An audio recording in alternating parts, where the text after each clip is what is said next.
A bond is basically a loan. An entity such as a company, a municipality, or a country needs money and issues a bond.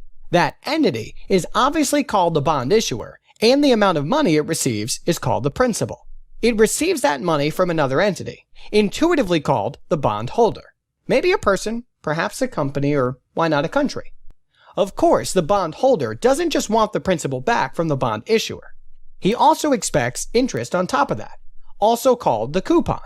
And finally, it is clearly stated when the deal between the two parties ends, or in other words, what the so-called maturity date is.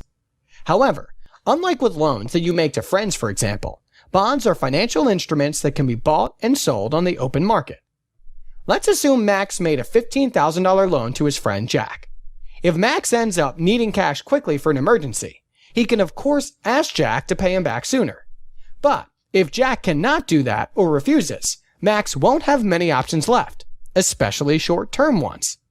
If Max would have, for example, bought German bonds with those $15,000 instead, he could have simply sold them to another investor to get the short-term capital he needed. As can be seen, bonds are highly liquid, but this doesn't mean they're safe.